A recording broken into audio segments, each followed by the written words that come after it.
The water was still running in the bathroom when Simone heard the notification. She had left her phone on the nightstand, face down, charging while she took what was supposed to be a quick shower before bed. Through the sound of water hitting tile, she heard it buzz once, then twice, then 3 times in rapid succession. Derek was in the bedroom. She could hear him moving around, probably getting ready for bed himself. What Simone did not know was that her phone had been recording for the past 15 minutes. She had accidentally activated the voice memo app when she set it down. The phone had been listening to everything happening in that bedroom while she was in the shower, scrubbing away the stress of a long day at work. When she finally turned off the water and wrapped herself in a towel, the bedroom was quiet. Derek was already under the covers, his back turned to her side of the bed. His phone glowed in his hand as he scrolled through something. She dried off, put on her pajamas and climbed into bed beside him. "Long day?" Derek asked without looking up from his screen. "The usual," Simone said, reaching for her phone. "I'm exhausted." "Get some sleep then," he said, still not looking at her. Simone plugged in her earbuds, thinking she would listen to a meditation app before sleeping. That was when she saw it. A voice memo file. 23 minutes long. Created tonight. She frowned. She did not remember recording anything. Her thumb hovered over the delete button, but curiosity made her press play instead. At first, there was just the sound of water running in the background. Then she heard the bedroom door open. Derek's voice came through clearly. "Hey baby." "Yeah, she's in the shower. I have maybe 10 minutes. Simone's heart stopped. She turned the volume down and glanced at Derek beside her. He was still scrolling through his phone, completely unaware. She pulled the blanket up higher and kept listening. "I miss you too," Derek said, his voice warm in a way it had not been with her in months. "Tomorrow? I can't. We have that thing with her parents. Sunday though. I'll tell her I have to work." There was a pause. He was listening to someone on the other end. The woman. Whoever she was. "Of course I'm still going through with it," Derek said, and Simone heard him laugh. Actually laugh. "The wedding is in 3 months. Everything is paid for. Her parents put down $20,000. I can't just call it off now." Simone's hands started shaking. She pressed the phone harder against her ear, even though every word felt like a knife sliding between her ribs. "Baby, listen," Derek continued. "After the wedding, things will be easier.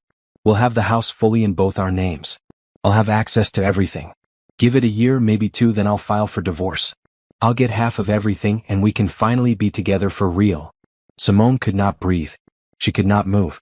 She just lay there, 3 feet away from this man she had planned to marry, listening to him plot out the destruction of her life like it was a business transaction. "She doesn't suspect anything," Derek said. "She's too busy with work and wedding planning. Honestly, it's perfect. She's so stressed about making everything perfect that she barely notices what I'm doing." There was another pause. Then Derek laughed again, and this time the sound made Simone's stomach turn. I know. You're right. She does try too hard. Everything has to be perfect with her. The perfect wedding, the perfect house, the perfect life. It's exhausting, honestly." Simone felt tears sliding down her cheeks, but she did not make a sound. She barely breathed. Beside her, Derek shifted in bed, completely relaxed. Completely unaware that his entire plan was unraveling 3 feet away. "What am I wearing to bed?" Derek said, his voice dropping lower. "Why don't you tell me what you want me to be wearing?" Simone ripped the earbuds out of her ears. She could not listen anymore. Not to that. She sat up in bed, her heart pounding so hard she thought it might burst through her chest. Derek looked up from his phone. "You okay?" he asked. Simone stared at him. This man she had loved for 3 years. This man she had said yes to when he proposed on a beach at sunset 6 months ago. This man who had met her family, who had helped her father fix his car, who had held her when her grandmother died. This man who had just spent 15 minutes on the phone with another woman, planning to marry Simone for her money and then divorce her. "I'm fine," Simone heard herself say. Her voice sounded far away. "Just tired." "Then go to sleep," Derek said, already looking back at his phone. Simone lay back down, but she did not sleep. She could not sleep. She stared at the ceiling in the dark, listening to Derek's breathing slow and even out as he drifted off. He had no idea. No idea that she knew everything. No idea that his whole plan had just exploded. Hours passed. Simone watched the numbers on the clock change. Midnight. 1 in the morning. 2. Derek snored softly beside her, peaceful and content. Meanwhile, Simone's mind raced through everything. Every late night at work. Every weekend business trip. Every time he had been distant or distracted. It all made sense now. At 3 in the morning, Derek's phone buzzed on his nightstand. Simone watched as the screen lit up with a text message. She could not see who it was from, but she did not need to. She knew. When Derek's breathing stayed steady and his snoring continued, Simone carefully reached across him and picked up his phone. She knew his passcode. They had shared passcodes months ago, back when she thought they had no secrets. Back when she was stupid enough to trust him. The phone unlocked. The message was from a contact saved as Mike from accounting. Missing you already. Can't wait for Sunday. I love you. But the contact photo was not a man named Mike. It was a woman. Pretty. Blonde. Smiling at the camera like she had not a care in the world. Like she was not helping destroy someone else's life. Simone took a screenshot. Then another. Then she started scrolling through the messages. Months of them. Hundreds of messages. Plans to meet. Intimate details. Pictures. Videos. Everything she needed to prove that Derek was not the man she thought she was marrying. She forwarded everything to her own phone. Every message. Every photo. Every piece of evidence. Derek did not move. He just kept sleeping, completely unaware that his future was being dismantled one screenshot at a time. When the sun started coming up, Simone finally put Derek's phone back on his nightstand. She got out of bed carefully, grabbed her phone and went to the kitchen. She made coffee with shaking hands and sat at the table, staring at nothing. Everything she had planned was gone. The wedding. The future. The life she thought she was building. All of it was based on a lie. Derek did not love her. He probably never had. She was just a means to an end. A paycheck. A house. A retirement plan. Simone thought about all the nights she had stayed late at work, trying to make enough money to help pay for their dream wedding. She thought about the second job she had taken on weekends, doing freelance graphic design, because she wanted them to have a nice honeymoon. She thought about how she had put Derek's name on the house deed because he said it would make him feel like they were really partners. She had given him everything. And he had been planning to take it all and leave. The coffee burned her tongue, but she barely felt it. She was numb. Completely numb. Except for one thing. One tiny spark in the center of her chest that was not sadness or pain. It was anger. Derek had made a mistake. He had underestimated her. He had thought she was too busy, too trusting, too naive to figure out what he was doing. He had thought he could use her and discard her whenever it suited him. He was wrong. Simone opened her laptop and started searching for lawyers. Simone called in sick to work. She never called in sick. In 3 years at the graphic design firm, she had used exactly 2 sick days, both times for actual illness. But today she could not go in. She could not sit in meetings and pretend everything was fine. She could not smile at coworkers and work on client projects like her entire life had not just fallen apart. Derek left for work at 8, same as always. He kissed her forehead on his way out the door. She let him. She even smiled. Inside, she felt like she was made of broken glass, but outside, she was perfectly calm. Feel better, babe, Derek said as he grabbed his keys. Text me if you need anything. I will, Simone said. The moment his car pulled out of the driveway, she went to work. She had already backed up all the screenshots from his phone to her laptop, but she needed more. She needed everything. If she was going to end this, she was going to do it right. Derek's laptop was in his home office. He worked from home on Fridays, so he kept a whole setup in the spare bedroom. Simone knew his password for this too. They had shared everything. That was how relationships were supposed to work, right? Trust. Partnership. Honesty. She laughed bitterly as she opened his laptop. What a joke. His email was already logged in. Simone started scrolling through his sent folder, looking for anything addressed to Candace. That was her name. She had found it in the phone messages. Candace Porter. She worked at Derek's company in the marketing department. The emails were worse than the texts. They were explicit. Detailed. They talked about their future together. Candace sent messages about houses she had found for them to buy. Derek replied with heart emojis and promises. They had been planning this for months. Maybe longer. Simone felt sick, but she kept reading. She screenshotted everything. She forwarded copies to her own email address. She made a folder on her laptop labeled Evidence and organized everything by date. Then she found the receipts. Derek had been using their joint credit card to take Candace on dates. Expensive restaurants, hotels, gifts, jewelry. He had bought her a necklace for her birthday last month. A $2,000 necklace. Simone recognized it because she had wanted the same one, but Derek had said they needed to save money for the wedding. She printed everything. The credit card statements. The hotel receipts. The restaurant bills. Every single piece of evidence that proved Derek had been lying to her for months while spending their money on another woman. In his desk drawer she found more. A Valentine's Day card from Candace. A photo of the two of them together at what looked like a work conference. Derek's arm around her waist. Both of them smiling. Simone checked the date on the back of the photo. February. 4 months ago. Derek had told her that conference was mandatory and that spouses were not invited. She had believed him. She had stayed home and worked overtime while he went to a conference with his girlfriend. Simone sat in Derek's office chair and looked at everything spread out in front of her. Months of lies. Months of betrayal. Months of being made a fool. She had been planning a wedding while Derek had been planning a con. Her phone rang. It was Derek. "Hey," she answered, keeping her voice neutral. "What's up?" "Just checking on you," Derek said. "How are you feeling?" "Better," Simone lied. "I think I just needed rest." "Good. Listen, I might be home late tonight. We have a project deadline." "Okay," Simone said. She wondered if he was really working late or if he was seeing Candace. Not that it mattered anymore. "Love you," Derek said. "You too," Simone said and hung up. She stared at her phone. Those words meant nothing now. They were just sounds. Empty and hollow. She spent the rest of the day organizing everything. She created a timeline of the affair. She made copies of everything on a flash drive and put it in her purse. She uploaded everything to a cloud storage account that Derek did not have access to. She was not taking any chances. If he found out she knew, he might try to delete evidence or hide assets. Around 3 in the afternoon, Simone drove to the bank. She walked in with her head high and asked to speak to a financial advisor. She explained that she needed to understand what accounts she had access to and what was in her name only versus joint names. The advisor, a kind woman named Patricia, pulled up all of Simone's accounts. The house was in both their names. They had a joint checking account and a joint savings account.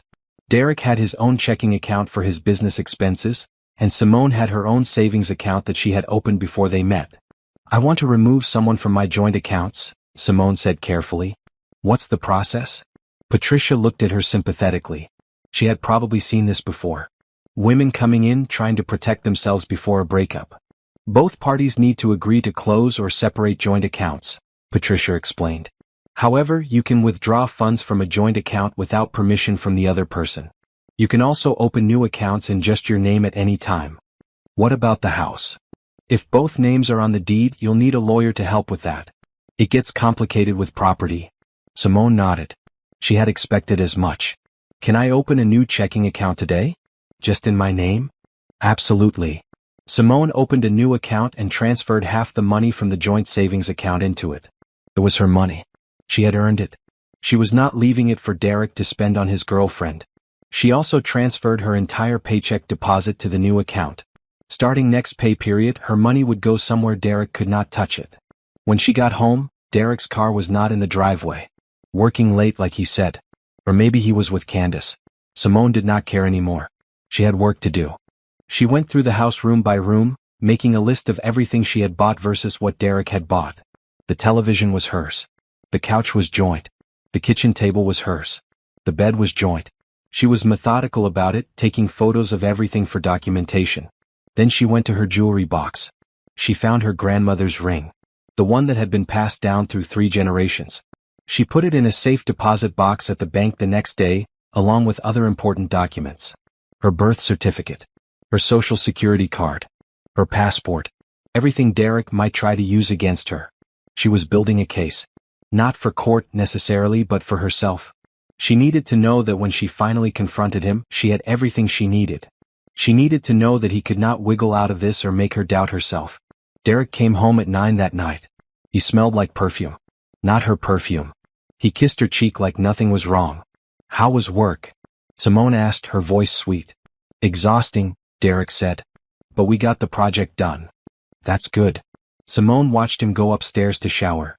She wondered if he was washing off evidence of Candace. She wondered if he thought she was stupid enough to never figure it out.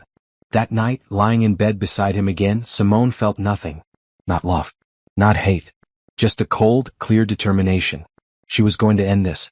But she was going to do it her way. On her terms. Derek had underestimated her.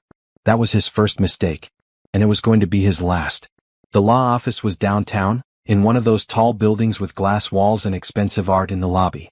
Simone had taken a personal day from work, telling her boss she had a doctor's appointment. In a way, it was not entirely a lie.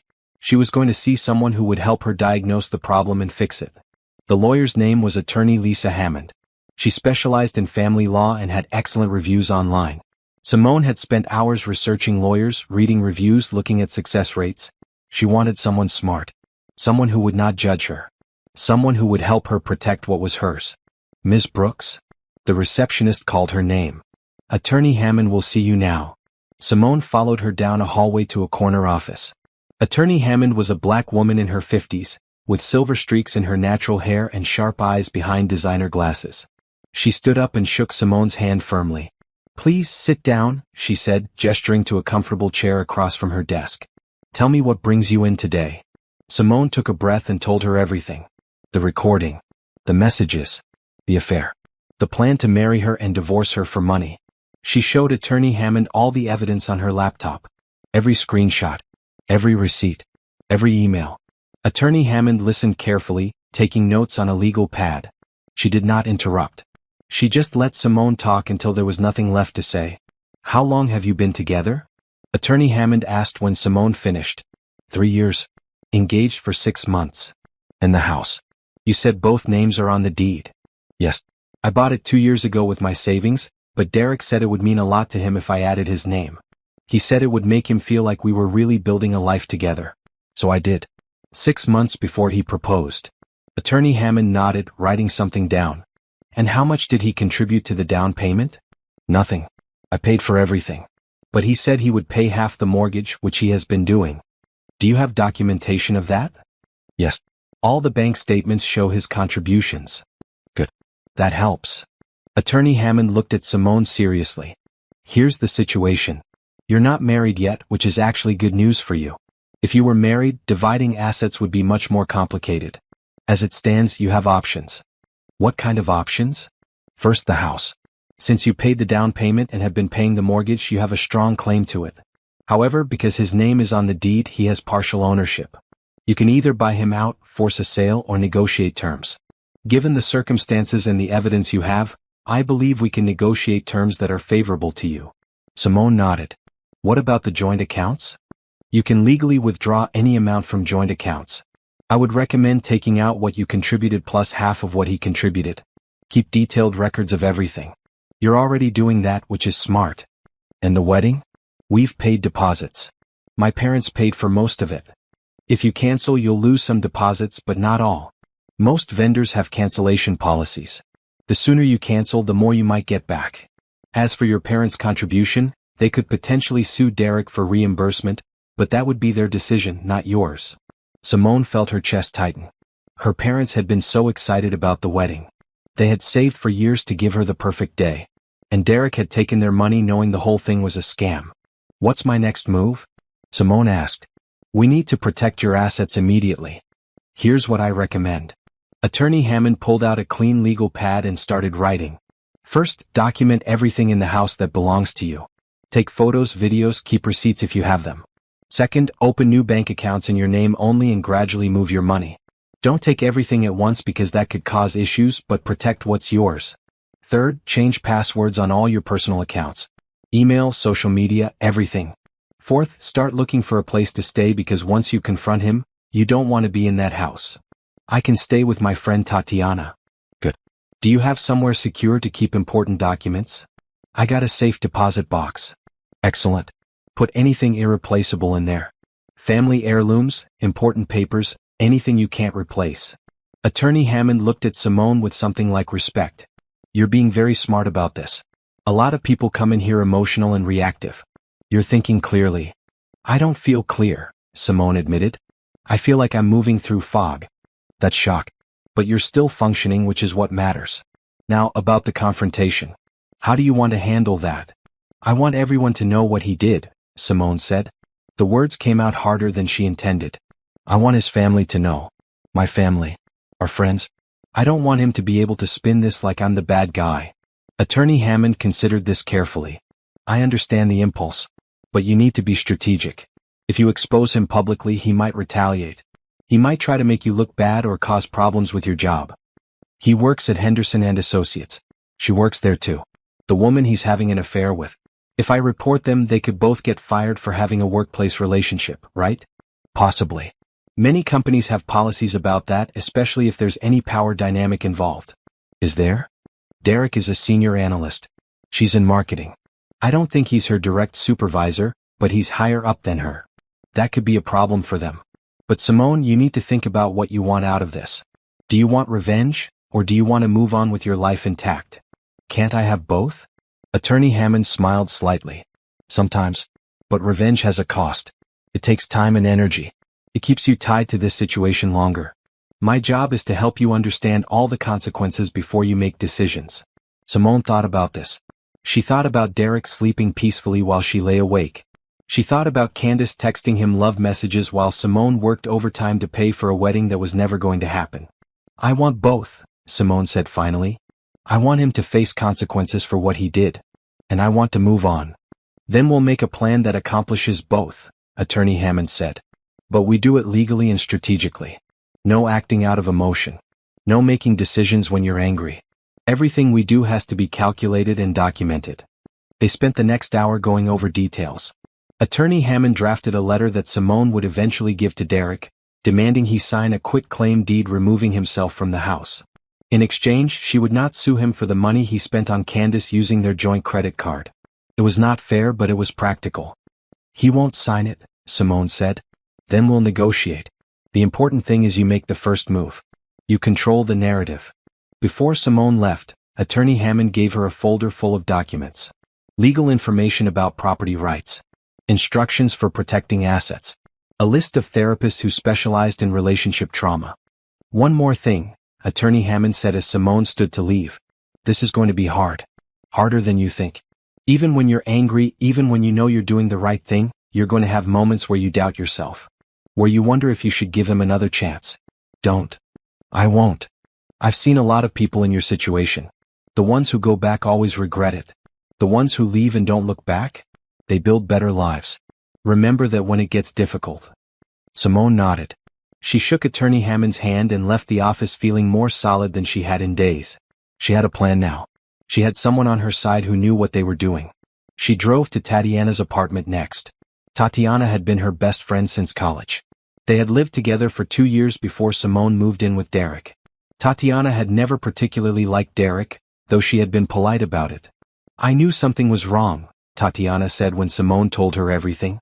They were sitting on Tatiana's couch, drinking wine even though it was only 3 in the afternoon. I knew that man was not right. Why didn't you say something? Would you have listened? Simone considered this honestly. Probably not. Exactly. You were in love. Or you thought you were. People don't want to hear negative things about the person they're with. They have to figure it out themselves. I feel so stupid. Don't. He's the one who should feel stupid. He got caught. You're smart. You figured it out before you married him. Barely. Barely counts. Tatiana refilled both their glasses. So what's the plan? Simone told her about the lawyer. About the evidence. About her idea to expose Derek at a family gathering. When's the next one? Tatiana asked. My dad's birthday dinner. 2 weeks from now. Both families will be there. That's perfect. Maximum humiliation. Is that bad? Attorney Hammond said I should think about whether I want revenge or closure. You can have both, Tatiana said firmly. Men get away with stuff like this all the time because women are too nice. Too worried about being the bigger person. Forget that. Burn it all down. Simone laughed despite herself. Felt good to laugh. It felt good to be with someone who was unquestioningly on her side. Can I stay here? Simone asked. After I do it? I don't want to be in that house with him. You can stay here as long as you need. Forever if you want. I've got a spare room. Thank you. That's what friends are for. Destroying terrible men and offering couch space. Simone stayed at Tatiana's apartment until late that evening. They ordered takeout and watched bad reality TV and did not talk about Derek at all. For a few hours, Simone felt almost normal. Almost like herself again. When she finally went home, Derek was already in bed. He barely looked up from his phone when she came in. Where were you? He asked. Tatiana's. We had dinner. Oh, fun. That was it. No questions about how her day was. No interest in her life at all. Simone wondered how she had not noticed before how little he cared. She got ready for bed mechanically. washed her face, brushed her teeth, changed into pajamas, climbed into bed beside a man who had betrayed her in every possible way. 2 more weeks, she told herself. Just 2 more weeks of pretending. Then it would all be over. The next 2 weeks were the hardest of Simone's life. She had to pretend everything was normal. She had to smile at Derek over breakfast. She had to listen to him talk about work without screaming that she knew he was lying. She had to act like a woman who was excited to get married in 2 months. It was exhausting. Every morning she woke up and put on a mask. She made coffee. She asked Derek about his day. She talked about wedding details. She responded to texts from his mother about flower arrangements and seating charts. She called vendors and confirmed dates while simultaneously making plans to cancel everything after the confrontation. Some days she wanted to confront him immediately. Just blurt it all out and watch his face when he realized she knew. But Attorney Hammond's words kept echoing in her head. Be strategic. Don't act out of emotion. Control the narrative. So Simone controlled herself. She went to work and threw herself into her projects. She had a major campaign due for a new client, and she poured all her energy into making it perfect. It was easier to think about color schemes and typography than about the fact that her relationship was a lie.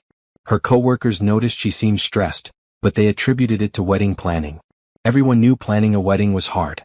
They offered sympathy and advice that Simone accepted with fake gratitude. At home, Derek seemed completely normal. He kissed her goodbye in the mornings. He texted her during the day with random thoughts or funny memes. He came home most evenings and ate the dinners she made. He held her hand when they watched television. He did everything a good fiancé was supposed to do. Except he did not love her. He was playing a role too. That was the part that hurt most. Realizing that everything over the past few months, maybe longer, had been an act. Every kiss was hollow. Every I love you was a lie. He was performing just like she was now, except he had been doing it for months. 1 week before her father's birthday dinner, Derek's mother called. Patricia was a sweet woman who had always treated Simone kindly. She had been so excited when Derek proposed. She had cried happy tears and hugged Simone for a long time, whispering that she had always wanted a daughter. Simone dear, Patricia said when Simone answered. I was thinking about the rehearsal dinner. Have you and Derek decided on a menu? The rehearsal dinner. Another thing Simone would have to cancel. Another deposit she would lose. Another dream that had turned into a nightmare. We're still deciding, Simone said, her voice steady even though her hands were shaking. Well, I was thinking we could do a surf and turf situation. Derek loves lobster and your father mentioned he prefers steak. Would that work? That sounds perfect. Wonderful. And I found the most beautiful centerpieces online. I'll send you the link. Oh, Simone, I'm just so excited. Derek is so lucky to have found you. You're exactly the kind of woman I always hoped he would marry. Simone closed her eyes. She felt sick. That's very sweet of you, Patricia. I mean it. You're hardworking, kind, beautiful, smart. And you clearly love my son so much. I can see it in how you look at him. The irony was almost funny. Patricia thought Simone looked at Derek with love. She had no idea that lately Simone looked at him with barely concealed disgust. We'll see you at the birthday dinner, Simone said, changing the subject. I'm looking forward to it. Me too, dear. It'll be so nice to have both families together. When Simone hung up, she sat on the couch for a long time, staring at nothing. Patricia was going to be devastated. She was going to find out that her son was not the man she thought he was. That he had been using someone. That he had lied to everyone. Simone felt a moment of guilt. But then she remembered the recording. She remembered Derek's voice, so casual, talking about taking half of everything she owned. She remembered him laughing at her, calling her exhausting. The guilt disappeared. The day of the birthday dinner arrived too slowly and too quickly at the same time. Simone woke up feeling like she might throw up. This was it. After today, everything would be different. She had packed a bag the night before and hidden it in her car. Clothes, toiletries, important documents. Everything she would need to go straight to Tatiana's apartment after the dinner. She was not coming back to the house with Derek. She had also copied the recording onto a small speaker she had bought specifically for this purpose. It was queued up and ready to play. All she had to do was press a button. You okay? Derek asked over breakfast. You seem nervous. Just want everything to go well for Dad's birthday, Simone said. It will. Your mom always throws great parties. Derek seemed excited about the dinner. He talked about how he had gotten Simone's father an expensive bottle of whiskey as a gift.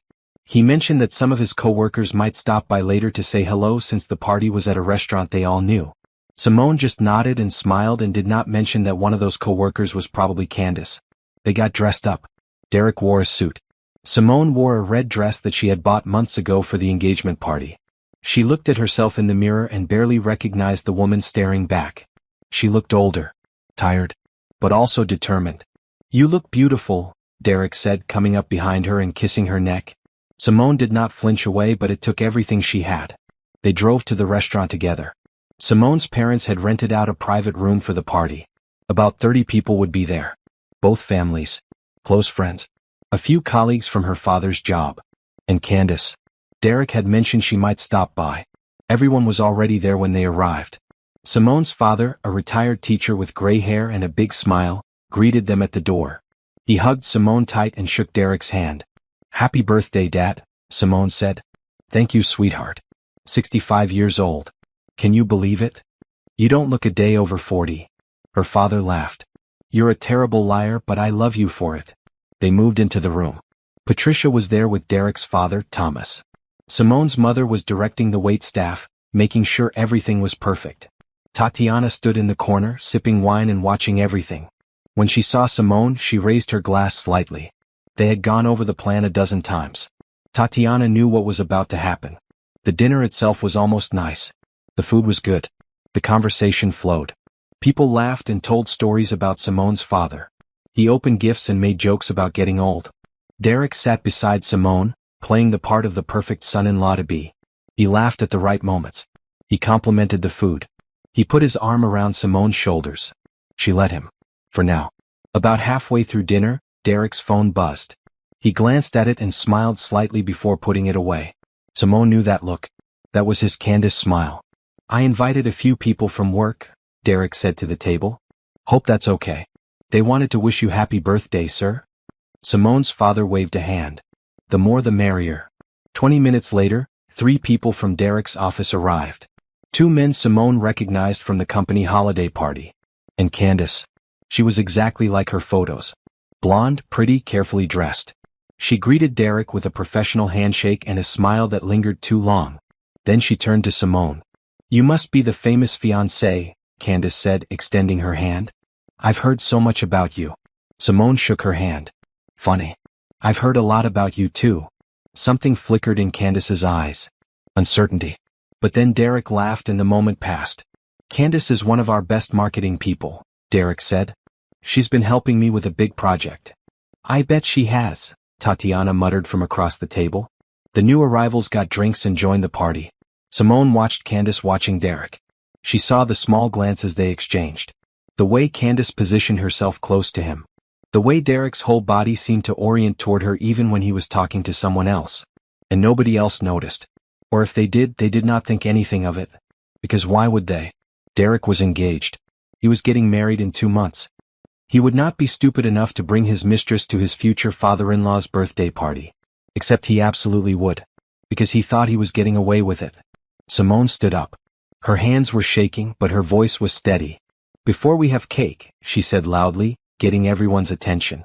"I want to share something with all of you. Something important." Derek looked at her, confused. "Babe, what are you doing?" "You'll see." She pulled the small speaker out of her purse and set it on the table. Everyone was watching now. The room had gone quiet. "A couple weeks ago," Simone said, "I accidentally recorded something on my phone. I was in the shower and I left my phone in the bedroom. Derek was in there. He didn't know it was recording. And I think everyone here should hear what it captured." Derek's face went white. "Simone." She pressed play. Her own voice first, muffled by the bathroom door. Then water running. Then the bedroom door opening. Then Derek's voice, clear as day. "Hey baby. Yeah, she's in the shower. I have maybe 10 minutes. The room was silent. Simone watched everyone's faces as they listened. Her father's confusion. Her mother's dawning horror. Patricia's hand flying to her mouth. Thomas's anger. Tatiana's grim satisfaction. And Derek. Derek looked like he wanted to disappear. The recording kept playing. Every damning word. Every cruel joke. Every detail of his plan to marry her and divorce her for money. It went on for 5 full minutes and nobody spoke. Nobody moved. They just listened. When it ended, the silence was deafening. For what felt like an eternity but was probably only seconds, nobody moved. The entire room was frozen, staring at the small speaker on the table like it was a bomb that had just detonated. Which, in a way, it had. Derek was the first to break the silence. He stood up so fast his chair fell backward. That's not, I can explain, that's taken out of context. Out of context? Simone's voice was cold. Colder than she had ever heard herself sound. What context makes you planning to marry me for money and then divorce me acceptable? Patricia started crying. Not quiet tears. Loud, heaving sobs. Thomas put his arm around her, but he was staring at Derek with an expression of pure disgust. Derek, what the hell is this? Thomas demanded. Dad, I can explain. Then explain. Simone's father stood up. His voice was shaking with rage. Explain to me why you've been lying to my daughter. Explain why you've been planning to steal from her. Explain why I shouldn't throw you through that window right now. Mr. Brooks, please? Don't. Simone's mother stood up too. She was a small woman, barely 5'2", but she looked like she could murder someone with her bare hands. Don't you dare speak to my husband. Don't you dare speak to any of us.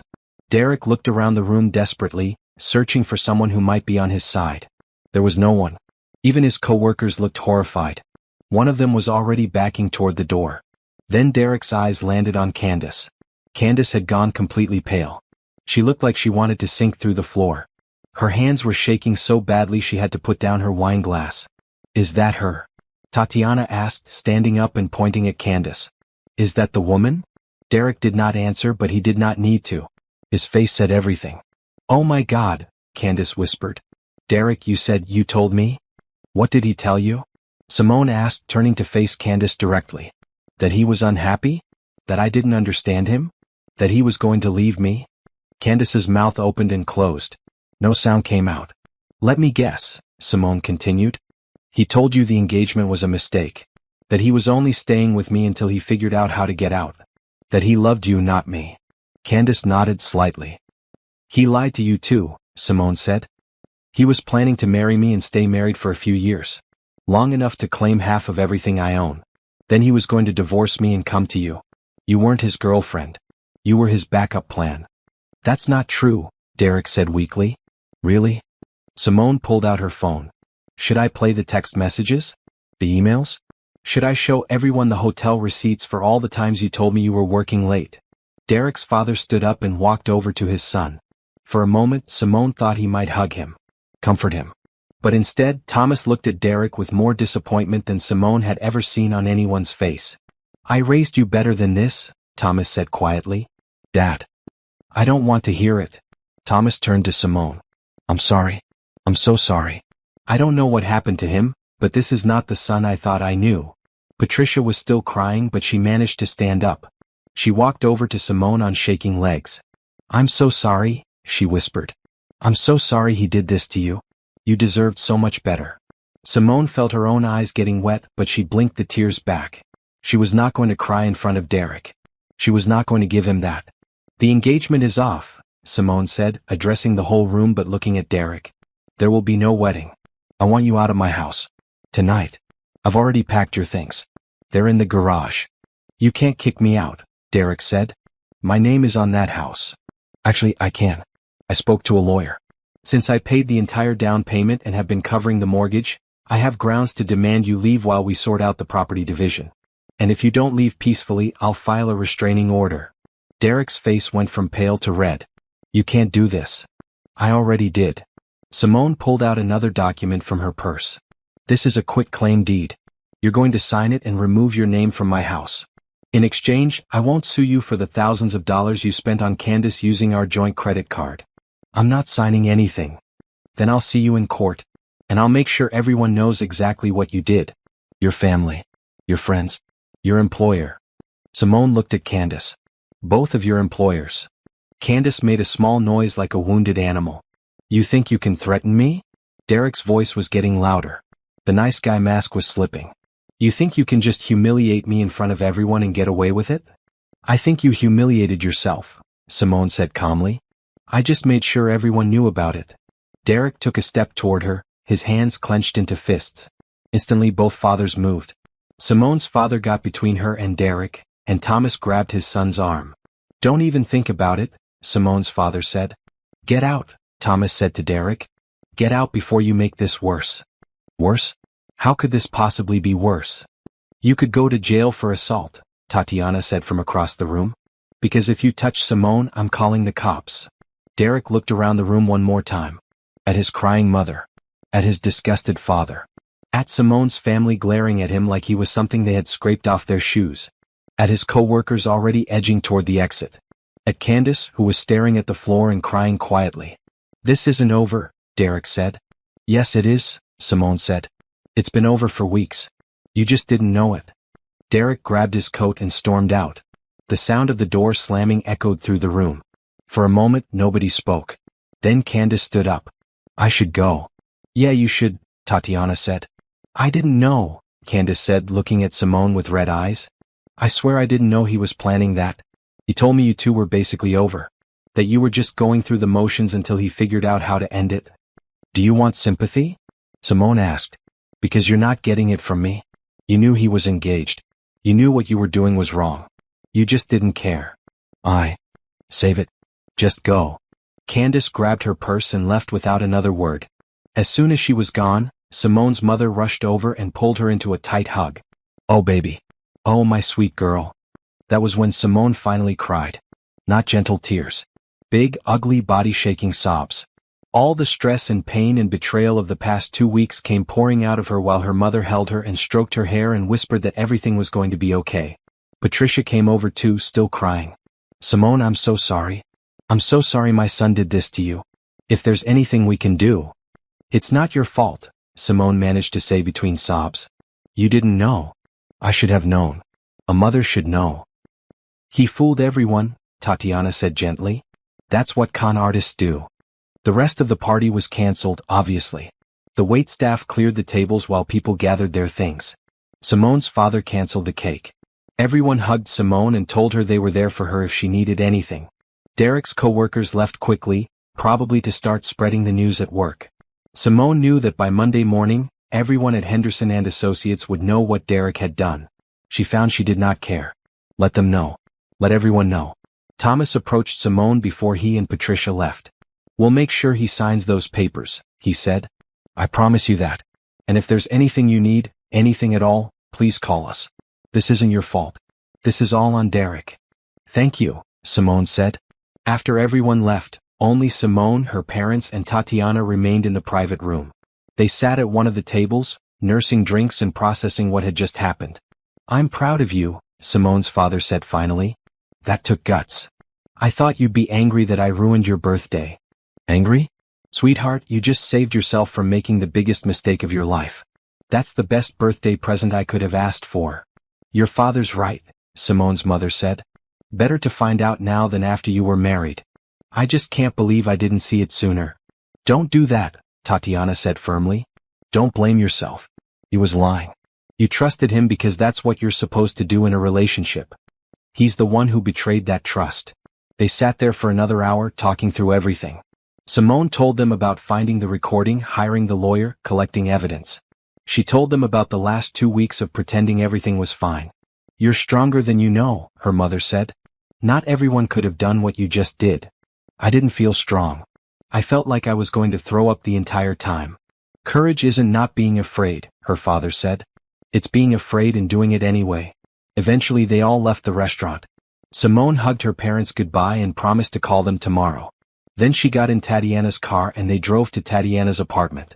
You okay? Tatiana asked as they pulled into the parking lot. I don't know, Simone said honestly. I don't know what I feel. That's normal. You just blew up your entire life. It had to be done. I know. But that doesn't make it easy. They went upstairs to Tatiana's apartment. Simone changed into comfortable clothes and collapsed on the couch. Her phone was blowing up with texts and calls. Derek had called 20 times. She blocked his number. His mother sent a long message apologizing again. Simone responded with a simple, thank you. Her own mother texted to make sure she was okay. Friends who had been at the party sent messages of support. Everyone wanted to know if she needed anything. What Simone needed was sleep. She was exhausted. Physically, emotionally, mentally. She felt wrung out like a dish rag. But first she had one more thing to do. She opened her email and typed out a message to the HR department at Henderson and Associates. To whom it may concern, I am writing to report a workplace relationship between Derek Phillips and Candace Porter. I have evidence that this relationship has been ongoing for at least 8 months and has involved the use of company resources and time. I believe this violates your workplace ethics policy. Please find attached documentation of their relationship. She attached screenshots of messages that mentioned meeting at the office, using company email and attending company events together. Then she hit send. Derek might have lost his fiancée and his reputation tonight. But by Monday he would lose his job too. Simone put her phone down and closed her eyes. It was done. It was finally done. Simone did not sleep much that night. Every time she closed her eyes, she saw Derek's face when the recording played. She heard his voice making excuses. She felt her mother's arms around her while she cried. Around 3 in the morning, she gave up on sleep and went to the kitchen. Tatiana was already there making tea. Couldn't sleep either? Tatiana asked. Too much in my head. They sat at the small kitchen table and drank tea in comfortable silence. Outside the city was quiet. It was strange to think that life was just continuing normally when Simone's entire world had changed. How are you feeling? Tatiana asked eventually. Numb. Relieved. Scared. All of it at once. That makes sense. I keep thinking about his mom. The way she looked at him. Like she did not even recognize him. She probably didn't. He hid who he really was for a long time. Do you think she knew? Deep down? Tatiana considered this. Maybe. Mothers sometimes know things they don't want to admit. But that doesn't make it her fault. I don't blame her. Or his dad. They're good people. Unlike their son. Simone's phone buzzed. Even though she had blocked Derek, he was apparently trying to reach her through other numbers. This text was from a number she didn't recognize. Simone, please. We need to talk. This is all a misunderstanding. I can explain everything. Please just give me a chance. She deleted it without responding. He's not going to give up easily, Tatiana said. I know. But I'm not changing my mind. Good. Because he doesn't deserve a second chance. The next morning, Simone woke up on Tatiana's couch to 17 missed calls and 32 text messages. Derek had apparently enlisted friends to contact her on his behalf. They all said the same thing. He made a mistake. He's sorry. Everyone deserves a second chance. She's being too harsh. Simone blocked every number that sent her a message defending Derek. Around noon, Attorney Hammond called. I heard about last night, she said. Are you all right? How did you hear? Derek's father called me. He wants to make sure Derek signs the quitclaim deed. He's mortified by his son's behavior. Thomas is a good man. He is. And he's going to make sure Derek cooperates. We have a meeting scheduled for tomorrow afternoon. Derek doesn't want to come, but his father is insisting. What if he still refuses to sign? Then we go to court. But honestly, I don't think it'll come to that. Derek is facing consequences from multiple directions right now. His parents are furious. His reputation is destroyed. And I have it on good authority that his employer is conducting an investigation into his relationship with Candace Porter. Simone felt a small spark of satisfaction. How do you know that? I may have a contact in their HR department. Purely coincidental, of course. Simone smiled for the first time in days. Of course. The point is, Derek is going to want to make this as painless as possible. He'll sign. And then you can move on with your life. After hanging up with Attorney Hammond, Simone finally checked her social media. She had been tagged in multiple posts from people at the party. The story was spreading fast. By now, half of Derek's social circle probably knew what happened. There were comments on her posts. Some supportive. Some nosy. Some from people she barely knew asking for details. Simone made her accounts private and ignored all of it. What she did not ignore was the email from Henderson and Associates. It arrived Monday morning while she was eating breakfast at Tatiana's place. Dear Ms. Brooks, thank you for bringing this matter to our attention. We take workplace ethics very seriously. After reviewing the evidence you provided, we have decided to terminate Derek Phillips and Candace Porter effective immediately. Both were involved in a relationship that violated company policy and used company resources inappropriately. Thank you for your diligence in this matter. Simone read the email 3 times. Derek had been fired. So had Candace. It was done.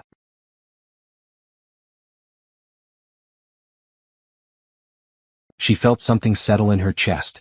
Not quite happiness. Not quite satisfaction. But something close. Justice maybe. Or just the knowledge that actions had consequences. Tatiana read the email over Simone's shoulder and whistled. Damn. They don't mess around. Good. You think Derek knows yet? Probably. I bet his phone is exploding right now. As if summoning him, Simone's phone rang. Another unknown number. She answered without thinking. Simone. Derek's voice was desperate. Please don't hang up. She hung up. He called back immediately. She sent it to voicemail. Then he sent a text from yet another number. I just got fired because of you. I have nothing left. Are you happy now? Simone stared at the message for a long moment. Then she typed back. You got fired because of you. You chose to have an affair. You chose to lie. You chose to use company resources to meet your girlfriend. I didn't make you do any of that. You did it all yourself. She blocked the number before he could respond. You okay? Tatiana asked. Yeah, I'm okay. And she was more than okay. Because for the first time since finding that recording, Simone felt like herself again. Not Derek's fiancée. Not a victim. Just Simone. And that was enough. The next few weeks passed in a blur. Derek signed the quit-claim deed without argument. His father stood next to him at the lawyer's office and watched to make sure he did it. Thomas apologized to Simone again and gave her a check to cover half the deposits she had lost from canceled wedding vendors. You don't have to do this, Simone had said. Yes, I do. Derek should be paying it, but he doesn't have the money anymore. So I'm doing it. Please take it. She did. Not because she needed it, but because she understood it was important to Thomas. He needed to feel like he had done something to make it right. Derek moved in with a friend. Or so Simone heard through mutual acquaintances. She never asked and she didn't care. He sent one more email, a long rambling thing about how he had made mistakes but still loved her and wanted to work things out. She deleted it without reading past the first line. Candace tried to contact her once too. A message on social media before Simone blocked her. I know you hate me. I understand why. But I need you to know that Derek lied to me too. He told me you two were basically over. I would never have gotten involved if I knew the truth. Simone stared at the message for a moment, then typed back a single sentence. You knew he was engaged. That's all you needed to know. Then she blocked her and never thought about her again. The hardest part was not dealing with Derek or Candace. It was dealing with everyone else. The questions. The sympathy. The people who wanted to know all the details. The ones who said she should have given Derek another chance. The ones who said she had humiliated him publicly and that was cruel. Simone learned to smile and say, I'm doing fine, thank you, and then change the subject. She learned to ignore people who did not have her best interests at heart. She learned to protect her peace. She also learned that she was stronger than she thought. Every day that passed, she felt a little bit more like herself. A little bit more confident. A little bit more certain that leaving Derek was the best decision she had ever made. 3 months after the confrontation, Simone was sitting in her living room, the living room that was now entirely hers, when her phone rang. It was Patricia. Hello. Simone dear. How are you? I'm good, Patricia. How are you? I'm well. I wanted to call and check on you. I know it's been a while, but I think about you often. That's very kind of you. I also wanted you to know that Derek is seeing a therapist. Thomas insisted. I don't know if that matters to you, but I thought you should know he's trying to work on himself. Simone felt nothing hearing this. No anger, no satisfaction, no hope. Just nothing. I'm glad he's getting help, she said diplomatically. He asks about you sometimes. I tell him it's none of his business how you're doing. Simone smiled. Thank you for that. You deserved so much better than what he gave you. I hope you know that. I do now. They talked for a few more minutes, mostly about Patricia's garden and Simone's work. It was nice. Normal. Like they could still have a relationship even though her relationship with Derek was over. When Simone hung up, she felt good. She felt free. She was building a new life and it was better than the old one. Better than the life she would have had with Derek. She was finally moving forward. 6 months after the breakup, Simone barely recognized her life. Everything had changed and for the first time in a long time the changes felt good. She had thrown herself into work after the confrontation. It was easier to think about design projects than about Derek. Her boss had noticed her increased dedication and gave her a lead role on a major campaign for a new tech startup. The project was challenging and demanding, and Simone loved every minute of it. You've really stepped up, her boss Sandra said during their quarterly review. The client specifically requested you for their next project. That's huge. Thank you. It feels good to be recognized. It's more than recognition. I want to offer you a promotion. Senior designer with a team under you. 20% raise. What do you say? Simone did not even have to think about it. I say yes. They shook hands and Simone left the office feeling like she was walking on air. A promotion. A raise. All because she had focused on herself and her career instead of trying to fix a broken relationship. That evening, she celebrated with Tatiana at their favorite restaurant. I'm so proud of you, Tatiana said, raising her glass. Look at you thriving. I'm trying. You're doing more than trying. You're succeeding. Simone clinked her glass against Tatiana's and took a sip of wine. Life was good. Really good. She had her own house, her own money, a great job, and amazing friends. She did not need a man to be happy. She especially did not need Derek. But she had also started working on herself in other ways. 2 months after the breakup, she had found a therapist. Dr. Michelle Rodriguez specialized in relationship trauma and helping people rebuild after betrayal. You're doing very well, Dr. Rodriguez said during one of their sessions. You've processed the betrayal, you've established boundaries, and you're building a life you love. That's huge progress. Sometimes I still get angry, Simone admitted. I'll be fine for days and then something will remind me of Derek and I just feel this rage. That's normal. Healing isn't linear. You can be doing great and still have bad days. The key is not letting those bad days derail you. How do I do that? You acknowledge the feeling. You sit with it. Then you let it go and keep moving forward. Which is exactly what you've been doing. Simone had also joined a gym. Not to lose weight or change her appearance, but because she needed somewhere to put all the energy that used to go into wedding planning. She took kickboxing classes 3 times a week and discovered she loved hitting things. It was therapeutic. She met new people at the gym. Other women who were rebuilding their lives. They formed a sort of unofficial support group, meeting for smoothies after class and talking about everything from careers to bad dates to family drama. I'm telling you, said Monica, a divorce attorney who had left her own cheating husband 5 years ago, the best revenge is living well. Not just saying it. Actually doing it. Is it still revenge if you're not doing it to hurt them? Simone asked. Who cares? You're happy. That's what matters. Simone also joined a book club. She had always loved reading but had gotten away from it during her relationship with Derek. He had always wanted to watch television or go out. She had let her own interests slide to accommodate his schedule. Now she read a book a week.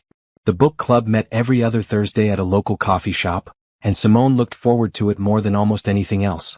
The discussions were lively, the people were interesting, and it reminded her that she had a life outside of work and failed relationships. What did you think of the ending? Asked Claire, the book club organizer, during one meeting. I thought it was perfect, Simone said. The main character chose herself instead of the man who betrayed her. She built a new life and found happiness on her own terms. That resonated with me. Because of your ex? Claire asked gently. Simone had shared a bit about her situation with the group. Yeah. I used to think I needed someone else to be complete. Now I know that's not true. I'm complete on my own. Amen to that, said another member, and they all raised their coffee cups in a toast. 8 months after the breakup, Simone got a call from Thomas, Derek's father. Simone, I hope I'm not overstepping by calling. Not at all. It's good to hear from you. I wanted you to know that Patricia and I consider you family. Even though things didn't work out with Derek, we still care about you. Simone felt tears prick her eyes. That means a lot. We were wondering if you'd like to join us for Thanksgiving. I know it might be awkward, but Derek won't be there. He's going to his friend's house. Simone thought about it. Part of her wanted to say no, to keep a clean break from anything related to Derek. But another part of her missed Thomas and Patricia. They had been good to her. They were not responsible for their son's choices. I'd like that, she said finally. Thank you for inviting me. Thank you for giving us a chance. We really do love you, Simone. Thanksgiving at the Phillips house was surprisingly nice. Patricia cooked a huge meal, and Thomas told terrible jokes that made everyone laugh. They did not talk about Derek except briefly when Patricia mentioned he was doing better. He's in therapy and working on himself, she said. I don't think he'll ever forgive himself for what he did to you. I hope he learns from it, Simone said honestly. I hope he becomes a better person. You're very gracious, Thomas said. More than he deserves. I'm not being gracious for him. I'm being gracious for me. Holding on to anger only hurts me, not him. After dinner, Patricia pulled Simone aside. I'm so glad you came. And I'm so glad you're doing well. You look happy. I'm happy. Happier than I've been in a long time. Good. That's what you deserve. Happiness. When Simone left that evening, she felt at peace. She had been afraid seeing Derek's parents would bring back bad feelings, but instead, it had shown her how far she had come. She could be in that house, the house where she had spent countless Sundays with Derek, and feel nothing but contentment. The following week, Simone attended a professional conference for graphic designers. It was a 3-day event downtown with workshops, networking events, and keynote speakers. She went alone, which was new for her. Old Simone would have wanted someone to go with her. New Simone was comfortable being by herself. On the second day, during a workshop on innovative design techniques, she sat next to a man who introduced himself as Julian Foster. He was a freelance illustrator, funny and easy to talk to. They ended up getting coffee after the workshop and talking for 2 hours about art, design, and their careers. "So you're not working for a company?" Simone asked. "Nope. I went freelance 3 years ago. Best decision I ever made. I get to pick my projects, set my own schedule, work with clients I actually like." "That sounds amazing." "It is. Also terrifying. Some months are great, some months are slow. But I wouldn't trade the freedom for anything." They exchanged business cards before parting ways. Julian's card had a beautiful illustrated design on it that made Simone smile. "If you ever want to talk about going freelance," Julian said, "feel free to reach out. I'm always happy to help." "I might take you up on that." Over the next few weeks, Simone found herself thinking about that conversation. Going freelance. Being her own boss. Choosing her own clients.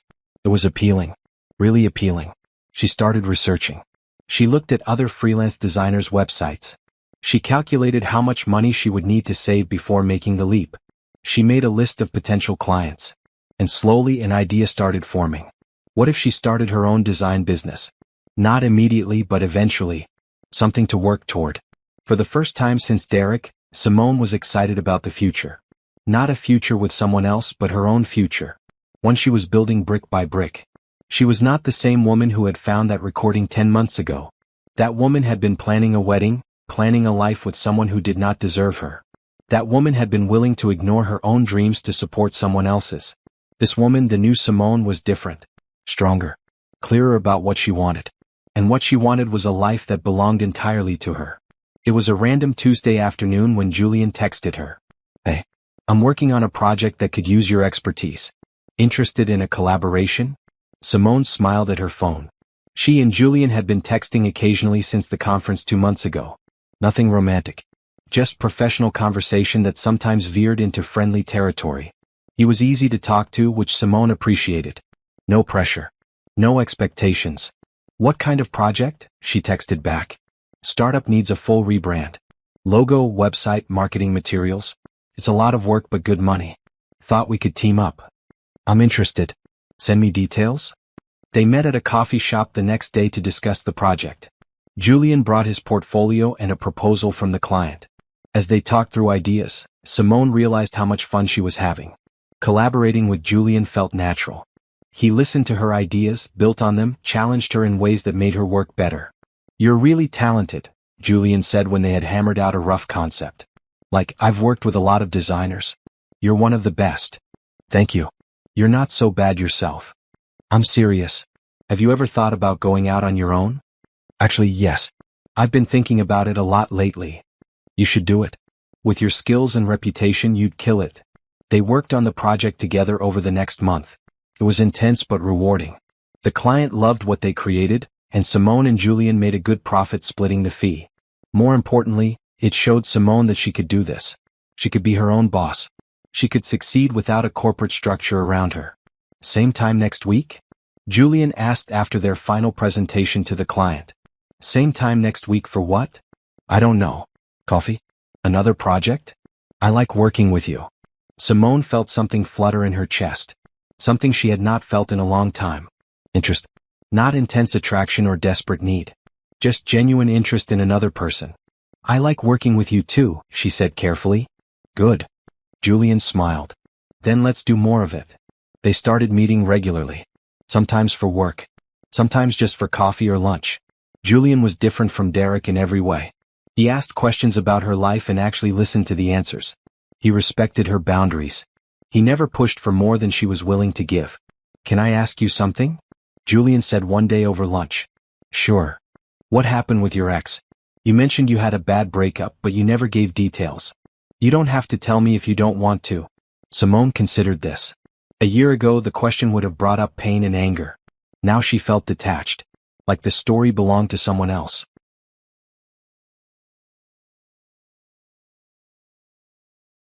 He was cheating on me, she said simply, planning to marry me for financial reasons and then divorce me. I found out 3 months before the wedding. Julian's expression darkened. That's terrible. It was. But it was also the best thing that could have happened. How so? Because I learned what I don't want.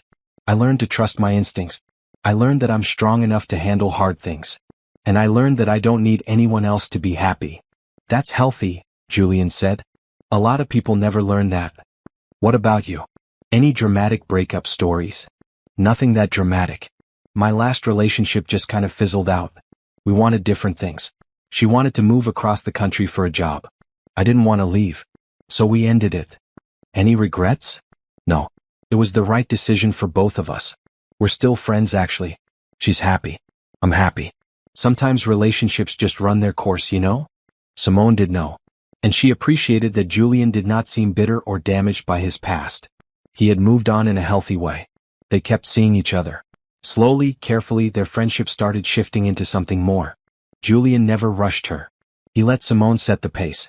When he finally asked if he could take her on an actual date, a year had passed since her breakup with Derek. I'd like that, Simone said. But I need to be clear about something. Okay. I'm taking things slow. Really slow. I'm not jumping into anything. And if at any point you feel like I'm not ready or it's not worth the wait, I understand. Simone. Julian looked at her seriously. I like you. I like spending time with you. I'm not in a hurry. We move at whatever pace feels right to you. Their first date was simple. Dinner at a quiet restaurant, then a walk around the city. They talked about everything and nothing. Julian made her laugh. He asked about her business plans and genuinely seemed interested in her answers. At the end of the night, he walked her to her car and kissed her cheek. Thank you for tonight, he said. Thank you for being patient with me. Always. Over the next few months, Simone and Julian grew closer. But it was different from how things had been with Derek. This relationship felt balanced. They both had their own lives, their own careers, their own friends. They came together because they wanted to, not because they needed to. Julian met Tatiana, who gave him a thorough interrogation over drinks. So what are your intentions with my best friend? Tatiana asked bluntly. To be someone she can trust, Julian said without hesitation. To support her. To be honest with her. To never make her question herself or her worth. Tatiana studied him for a long moment, then nodded. Good answer. But if you hurt her, I'll destroy you. Noted. I like him, Tatiana told Simone later. He seems genuine. He is, Simone said. It's nice. Just nice. Nice is good. Nice is what I need right now. Around the same time, Derek reached out one last time. A long email that Simone almost deleted without reading. But something made her open it. The email was different from his previous attempts. No excuses. No begging. Just an apology. Simone, I know you probably don't want to hear from me. I don't blame you. I treated you horribly and there's no excuse for what I did. I'm writing this not because I expect forgiveness or want to get back together. I'm writing because you deserve to hear this. I was selfish. I was manipulative. I took advantage of your trust and your love. I hurt you in ways that I'm still understanding the depth of. Therapy has helped me see how messed up my thinking was. How I justified terrible behavior by telling myself it was okay because I had a plan. I want you to know that you did nothing wrong. You were perfect. You were loyal and kind and hardworking, and I threw it all away because I was too broken to see what I had. I hope you're happy now. I hope you found someone who treats you the way you deserve to be treated. And I hope someday I can become the kind of person who deserves good things. I'm sorry, Simone. For everything. Derek. Simone read the email twice. She felt nothing reading it. No anger. No sadness. No desire to respond. She had moved on. Derek was part of her past and she was okay with that. She closed the email and never replied. That weekend, Julian came over for dinner. Simone cooked pasta, and they ate on her back patio under string lights she had hung up. This is nice, Julian said looking around. You've really made this place your own. Thanks. It took a while, but it finally feels like home. Can I ask you something? Always. Are you happy? I mean really happy, not just okay. Simone thought about it. A year and a half ago, she had been planning a wedding to a man who was using her. She had been stressed and tired and trying so hard to make everything perfect. She had been living for someone else. Now she lived for herself. She had a career she loved, friends who supported her, a house that was truly hers, and someone sitting across from her who respected her and made her feel valued. Yeah, she said, smiling. I'm really happy. Julian reached across the table and took her hand. Good. You deserve it. And for the first time in her life, Simone truly believed that. 18 months after finding that recording, Simone sat in her home office staring at her laptop screen. The website design stared back at her. Simple. Clean. Professional. Brooks Design Studio. Exceptional graphic design for exceptional brands. She had done it. She had officially launched her own business. Leaving her corporate job had been scary. She had a steady paycheck, benefits, security, but she also had a dream. And after everything she had been through, Simone had learned that playing it safe did not always mean being happy. You're sure about this? Sandra, her former boss, had asked when Simone gave notice. I'm sure. It's time. I hate to lose you, but I admire you for going after what you want.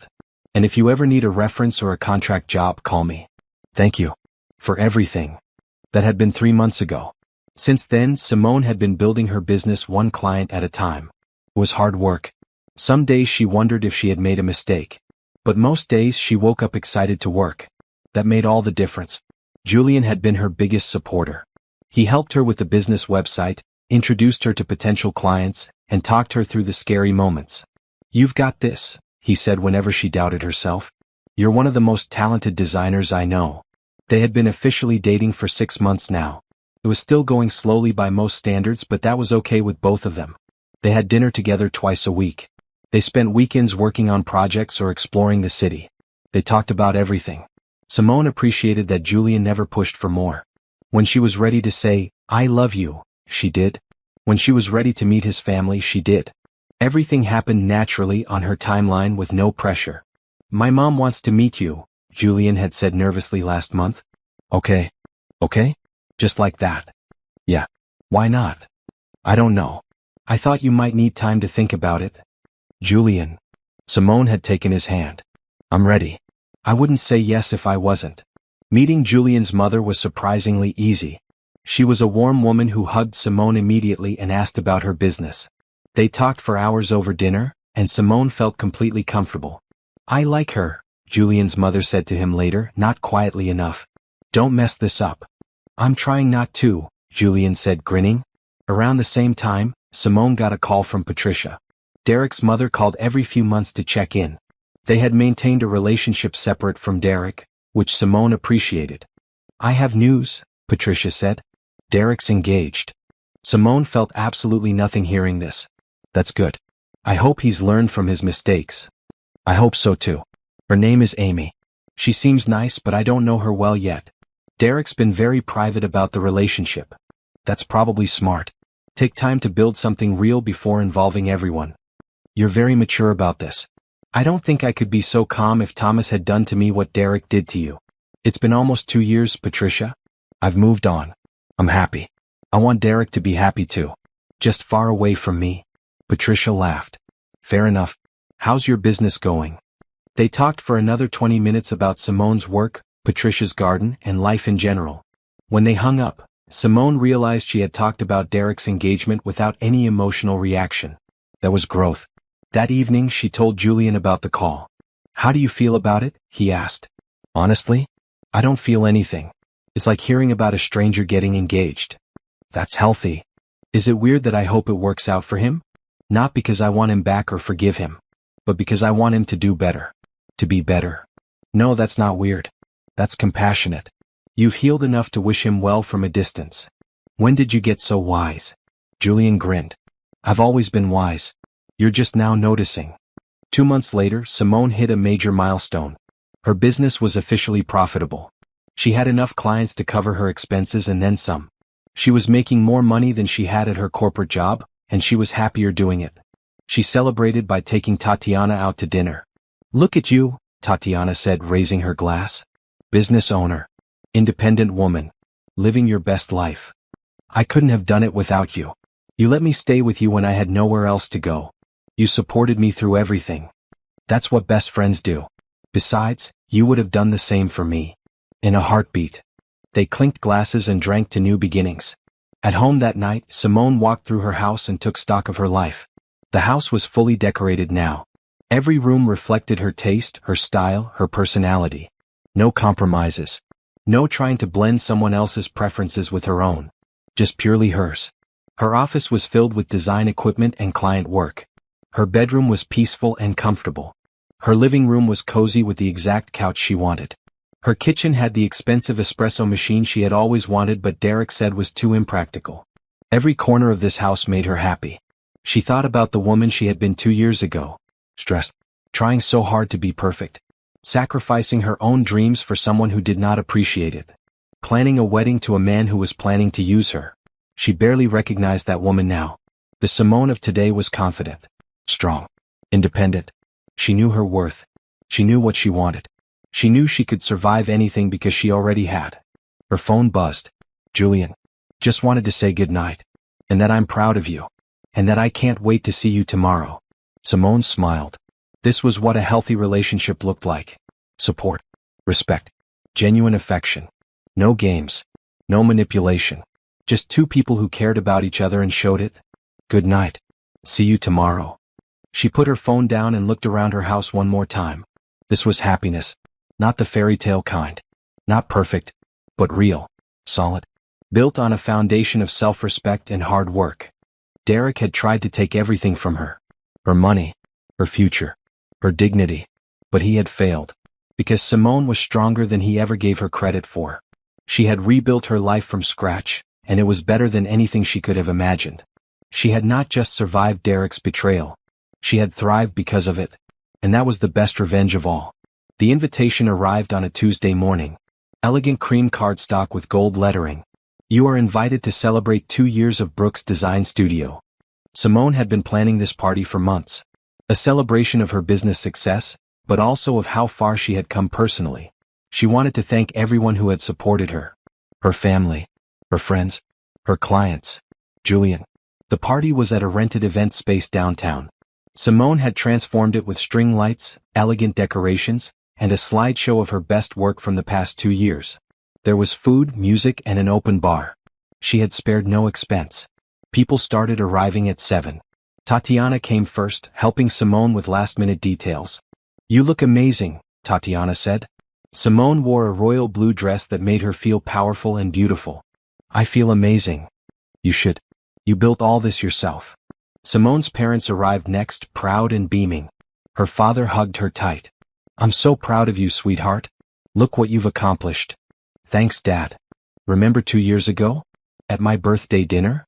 How could I forget? That night I thought my heart was going to break watching you hurt. But look at you now. You took that pain and turned it into something beautiful. That takes real strength. Simone's mother joined the hug. You're an inspiration, baby. To all of us. Clients arrived. Some Simone had worked with from the beginning. Others were newer. They all had great things to say about working with her. About her professionalism, her creativity, her dedication. Julian arrived with his mother. He looked handsome in a dark suit, and his mother was elegant in a simple dress. Congratulations, Julian said, kissing Simone's cheek. This is incredible. Thank you. For everything. You've been such a huge support. That's easy when you're supporting someone as talented as you. Julian's mother hugged Simone. I'm so glad Julian found you. You're exactly the kind of woman I hoped he'd meet.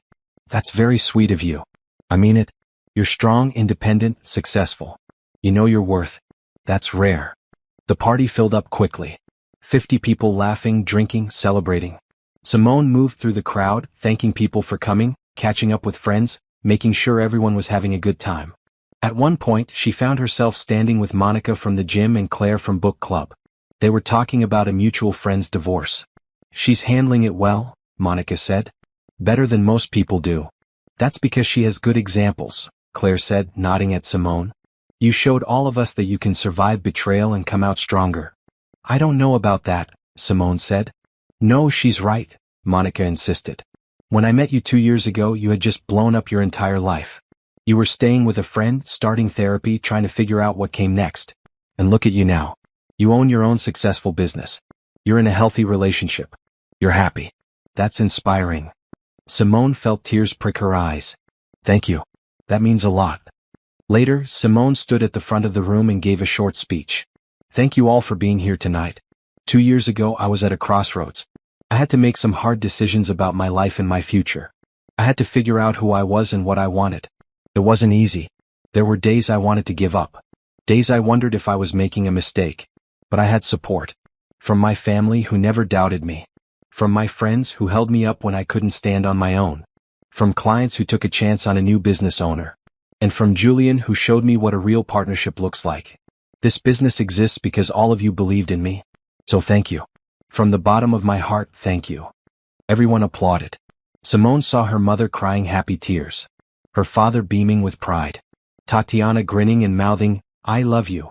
Julian watching her with such warmth in his eyes that it made her chest feel tight. As the party continued, Simone found a quiet moment on the balcony overlooking the city. She needed a minute to process everything. To really appreciate where she was. Julian found her there. You okay? He asked, sliding an arm around her waist. More than okay. I'm perfect. You are perfect. Simone laughed. I'm not perfect. I'm just happy. Really, genuinely happy. You deserve it. After everything you've been through. You know what's funny? I used to think Derek ruining our relationship was the worst thing that could happen to me. Now I realize it was the best thing. If he hadn't betrayed me, I might still be with him. Still making myself smaller to fit his needs. Still sacrificing my dreams for someone who didn't appreciate me. His loss is definitely my gain, Julian said. And mine. I found myself again. I built something I'm proud of. I learned what real love looks like. None of that would have happened if I had married Derek. Do you ever think about him? Not really. Sometimes I wonder if he's doing better. If he learned from his mistakes. But mostly I just don't think about him at all. He's not part of my story anymore. Good. Because your story now is pretty great. They stood on the balcony for a while longer, watching the city lights and listening to the party behind them. Simone thought about the recording that had changed everything. That accidental voice memo that had revealed Derek's true nature. At the time, finding out the truth had felt like the end of the world. But really it had been the beginning. The beginning of becoming who she was always meant to be. I love you, Julian said quietly. I love you too. They went back inside to rejoin the party. Simone danced with her father. She laughed with Tatiana. She talked business with clients. She felt Julian's presence across the room, supportive but not smothering. Near the end of the night, as people were starting to leave, Patricia called Simone's phone. She stepped outside to answer. Patricia? Is everything okay? Everything's fine, dear. I just wanted to call and congratulate you. I saw pictures from your party on social media. It looks wonderful. Thank you. I wish you could have been there. Me too. But I wanted you to know that Thomas and I are so proud of you. We always knew you were special. We're just sorry Derek didn't see it. That's kind of you to say. I also wanted to tell you that Derek got married last weekend. To Amy. It was a small ceremony. I hope they're happy. So do I. But Simone, I want you to know something. You were the best thing that ever happened to my son. And he threw it away. That's on him. What you've built in the past 2 years. That's all you. Your strength. Your talent. Your determination. Don't ever forget that. Simone felt emotion welling up. Thank you, Patricia. That means more than you know. You're like a daughter to me. Derek or no Derek, that's not changing. If you ever need anything at all, call me. I will. Thank you. When Simone hung up, she took a moment to process the news. Derek was married. Good for him. She genuinely hoped he had changed. That he was treating Amy better than he had treated her. That he had learned and grown. But mostly she felt nothing. Derek was part of her past. A closed chapter. She had moved on completely. She went back inside to find Julian waiting for her. Everything okay? He asked. Everything's perfect. The last guests left around midnight. Tatiana helped Simone and Julian clean up the event space. This was a great party, Tatiana said. A perfect celebration. It was, Simone agreed. Thank you for helping put it together. Always. That's what best friends do. They dropped off the rental items and said goodnight to Tatiana. Then Julian drove Simone home. They sat in his car outside her house for a few minutes, neither wanting the night to end. I have something for you, Julian said, reaching into the back seat. He pulled out a wrapped package and handed it to Simone. What's this? A celebration gift. Open it. Simone unwrapped the package carefully. Inside was a beautiful framed illustration. It showed a woman standing on top of a mountain, arms outstretched, facing the sunrise. The art style was distinctly Julian's. "It's beautiful," Simone breathed. "It's you. 2 years ago you were at the bottom of that mountain. Now you're at the top. And the view is incredible." Simone felt tears rolling down her cheeks. "Julian, this is perfect. Thank you." "There's an inscription on the back." Simone turned the frame over. In Julian's handwriting, "To Simone, who taught me that strength isn't about never falling down. It's about getting back up. I'm so proud to know you. Love, Julian." "I love it," Simone said. "I love you. I love you too." They kissed and Simone felt complete. Not because Julian completed her. She had learned that she was complete on her own. But because he complemented her. Enhanced her. Made her life better without being necessary for her happiness. When she finally went inside, Simone hung the illustration in her office where she would see it every day. A reminder of how far she had come. A reminder that she was strong enough to handle anything. She got ready for bed, washing her face and thinking about the past 2 years. All the pain. All the growth. All the lessons learned. Derek had tried to use her. He had planned to take everything she had worked for. But he had failed. Because Simone was not someone who could be used. She was not someone who would accept less than she deserved. She had taken a terrible situation and turned it into an opportunity. She had rebuilt her life on her own terms. She had learned to love herself first. And then she had found someone who loved the real her, not some version she pretended to be. As Simone climbed into bed, she thought about the recording one last time. That accidental voice memo that had changed everything. She had never deleted it. It sat in her phone archives, a reminder of what she had survived. But she never listened to it anymore. She did not need to. That was the past. This right now was her present. And her future looked bright. Simone closed her eyes and smiled. She had done it. She had gotten her revenge, not by hurting Derek, but by building a life so good that his betrayal became irrelevant. She had won by becoming happy. And that was the best ending she could have asked for.